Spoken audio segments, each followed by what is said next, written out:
However, things begin to change in the Restorationist mindset in the early modern period with the Reformation.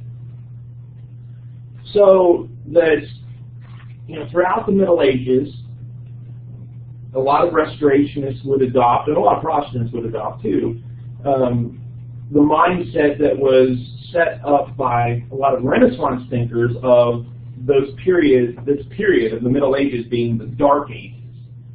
That it's moved away from the light of civilization for the Renaissance, the light of the apostolic pattern for the Restorationists. And so the Reformation represents this time period of trying to recover some aspects of the apostolic pattern. And so the Restorationists would have a relatively positive view of the Reformation in that, in some ways, Martin Luther did talk about restoration to some extent. Very, very little. It was much more about reform. So a lot of Luther, Calvin, some of those other individuals in this time period looked at it as we're going to reform the Catholic Church from within, but eventually the Catholic Church kicked most of them, if not all of them, out.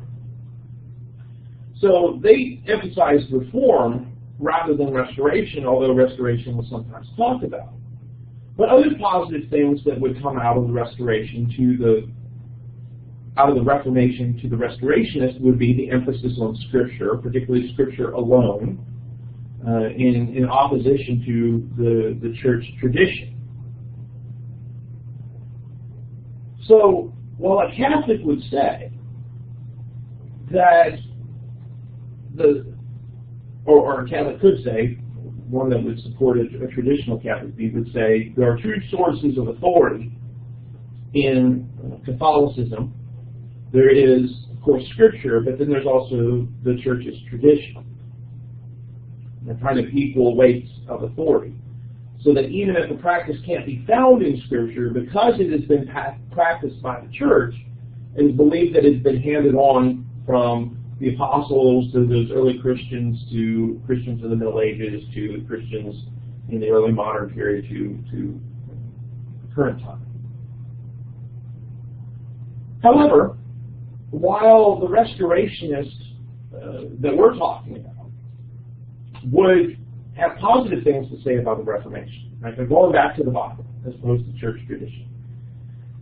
Most Restorationists in those early periods, for example, Alexander Campbell thought of himself as Luther, another Martin Luther, had positive things to say about Luther.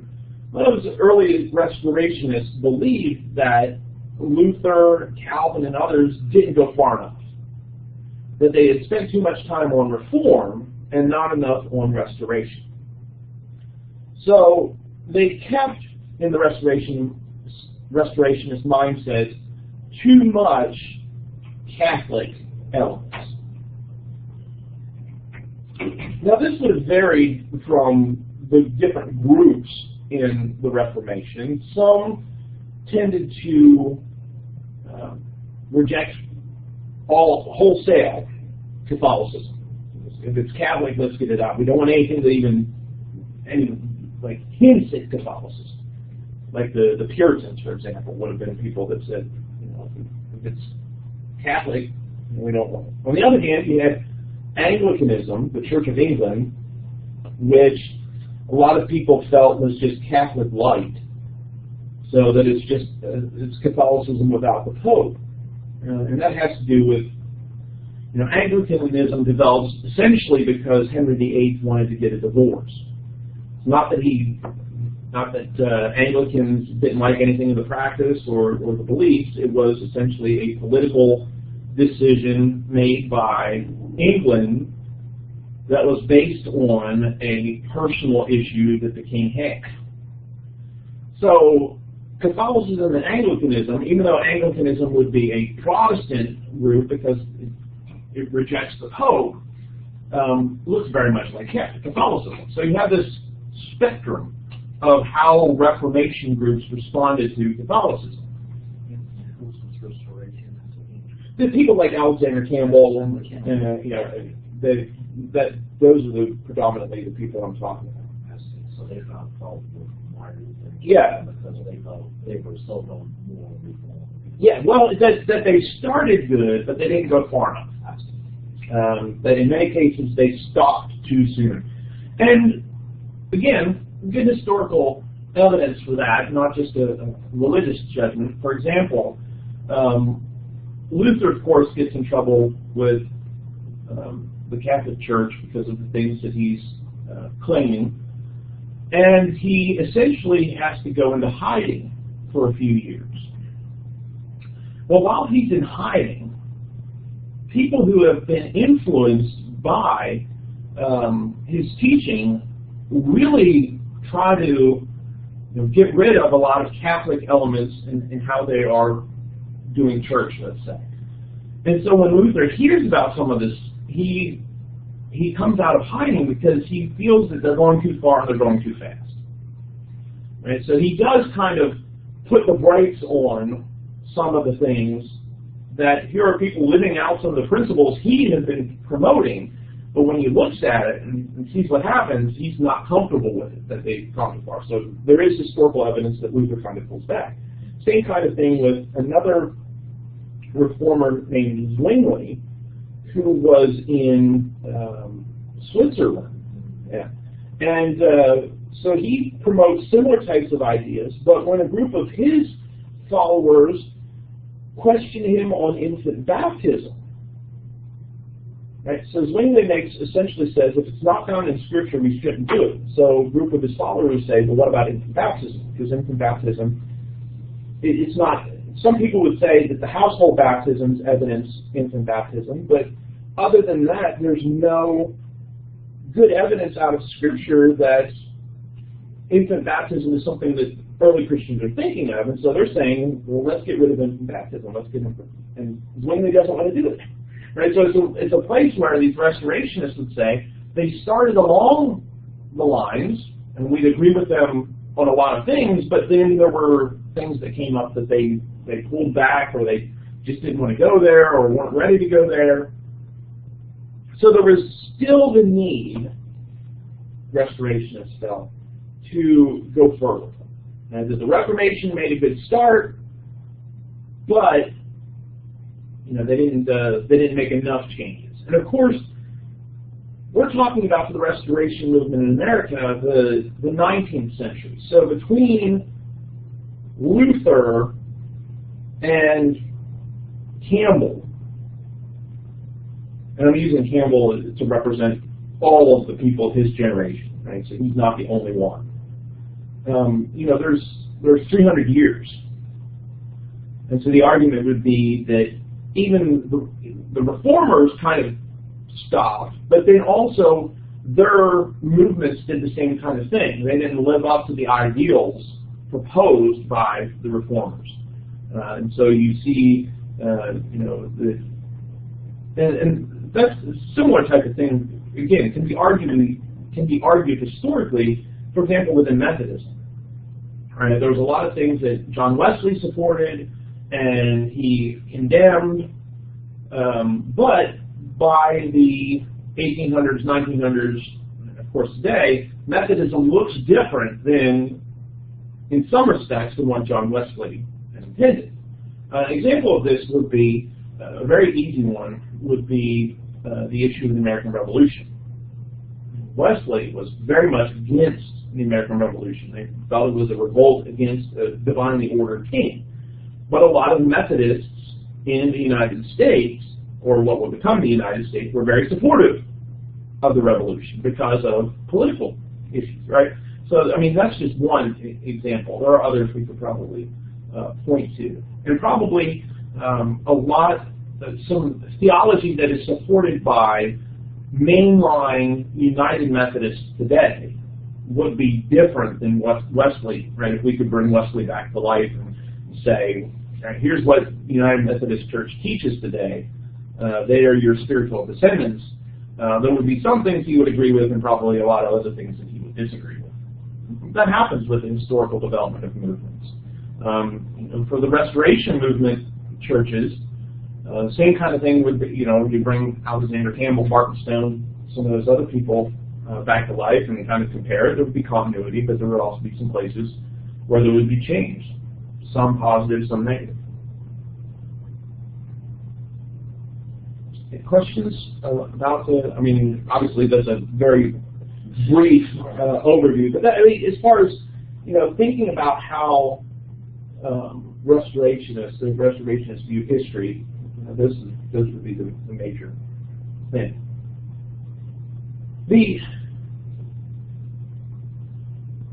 The thing about this would be also that essentially a lot of church history would be rejected by the restorationists, because so much of church history would be seen as a moving away from the pattern. And so the influence of church history would actually be considered to be a negative. I mean, why even study church history when all that you need is the apostolic pattern? And you just need to know that people have fallen away from it. So a lot of church history will be rejected by restorationists. Yeah, that it's unimportant.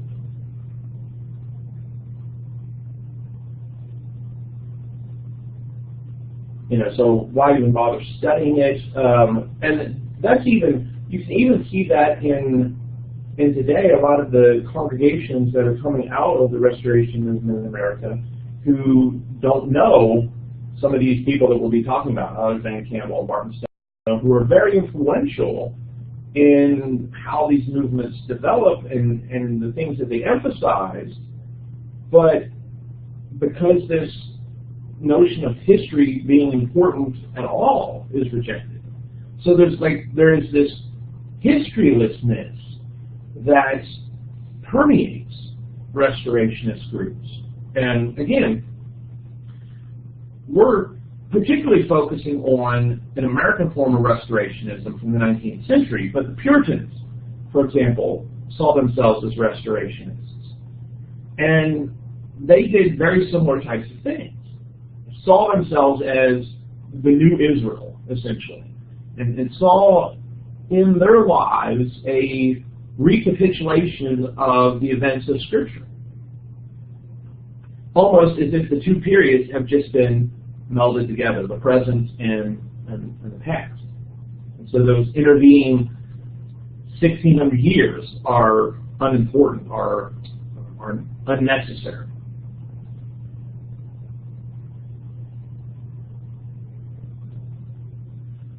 So this view of history is one aspect of why people would argue for restoration. And if there wasn't this apostolic pattern, people have fallen away from it, so there's no need to go back. On the other hand, there are other things that restorationists would appeal to about restorationism, the need for restorationism, and present it as there are scriptural or theological reasons why restorationism is a godly concept, or that we see in the Bible the need that there's going to be a need for restoration. And there are a couple of places that I think help us to see this concept of restoration, right? That there's going to need to be, or that at various times there needs to be a going back. Now we can see that to some extent in some places in the Old Testament and how Israel lived out its life in the Old Testament. One area would be the activity of various kings. And so, obviously, when you look through Kings and Chronicles, some kings of the southern kingdom are presented as wholly wicked, some are presented as good, and then a few are kind of a mixture of both. But often, those that are presented as good are those that had or enacted restorationist type policies. Again, I don't want to conflate necessarily and say what these kings were doing and what early restorationists in America were doing is the same thing. But the idea of there come times where you've moved away from what God intended and you need to go back. I want to talk about 3 examples of kings, although we probably find a couple others, who demonstrated this example of needing to go back or to restore. The first is the example of King Asa.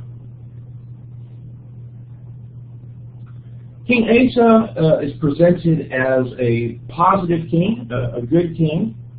For the most part, toward the end of his life, he does have some problems, but largely for most of his career, he's presented as very positive.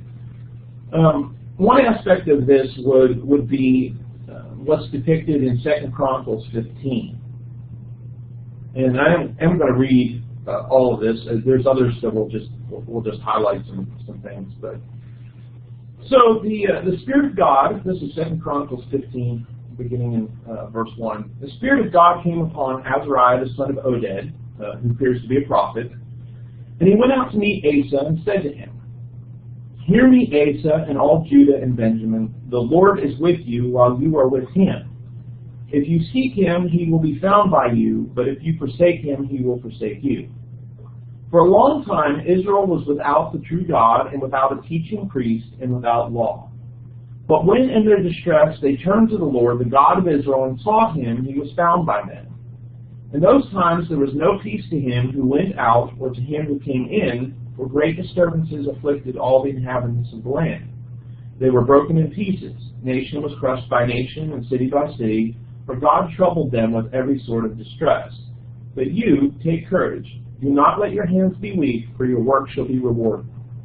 As soon as Asa heard these words, the prophecy of Azariah the son of Oded, he took courage and put away the detestable idols from all the land of Judah and Benjamin, and from the cities that he had taken in the hill country of Ephraim, and he repaired the altar of the Lord that was in front of the vestibule of the house of the Lord. And he gathered all Judah and Benjamin, and those from Ephraim, Manasseh, and Simeon, who were residing with them, for great numbers had deserted to him from Israel when they saw that the Lord his God was with him. They were gathered at Jerusalem in the 3rd month of the 15th year of the reign of Asa. They sacrificed to the Lord on that day from the spoil that they had bought, 700 oxen and 7,000 sheep. And they entered into a covenant to seek the Lord, the God of their fathers, with all their heart and with all their soul, but that whoever would not seek the Lord, the God of Israel, should be put to death, whether young or old, man or woman. They swore an oath to the Lord with a loud voice, and with shouting, and with trumpets, and with horns. And all Judah rejoiced over the oath, for they had sworn with all their heart, and sought him with their whole desire. And he was found by them, and the Lord gave them rest all around. Even Maacah, his mother, King Asa removed from being queen mother, because she had made a detestable image for Asherah. Asa cut down her image, crushed it, and burned it at the brook Kidron. But the high places were not taken out of Israel. Nevertheless, the heart of Asa was wholly true all his days. And he brought into the house of God the sacred gifts of his father, and his own sacred gifts, silver and gold and vessels, and there was no more war until the 35th year of the reign of Asa. All right, so here you have in the life of Asa this call to return to God. Right? And so there's this call to restore what had been broken. Right? Restoration of the temple, restoration of the priesthood, the teaching of the law, and with that came the need to cut down idols, the need for Asa even to remove his mother from being queen mother. So there is, in the life of Asa, the country, the nation, had gotten to the point where they had drifted away from God, and so there's that need to restore what had originally been God's intent. You also see that in the life of Hezekiah. Not going to read as much about this, but later in 2 Chronicles, chapter 29, Hezekiah does some similar things. Only it's talked about in greater detail. So 2 Chronicles 29, beginning in verse 3, in the first year of his reign, in the first month, he opened the doors of the house of the Lord and repaired them. And so again, the idea of repair and restoration. He brought in the priests and the Levites and assembled them in the square of the east, on the east, and said to them, "Hear me, Levites, now consecrate yourselves and consecrate the house of the Lord, the God of your fathers, and carry out the filth from the holy place. For our fathers have been unfaithful and have done what was evil in the sight of the Lord. They have forsaken him and have turned away their faces from the habitation of the Lord and turned their backs." And he goes on to say, because they've done this, there's God's wrath has been expressed against this, etc. And of course, the Levites do that, the people do that, they restore the temple, clean it up. And also, 29. Second Chronicles 29. So there's the repair of the temple, the restoration of temple worship, and then in chapter 30, you have the restoration of the observance of Passover. So in Hezekiah's life, you see, things have gotten so bad, so there's this need to go back. There's this need to return to God, away from the idols, but then also restore some things that had been overlooked. Very similar story with Hezekiah's great-grandson, Josiah. 2 Chronicles 34.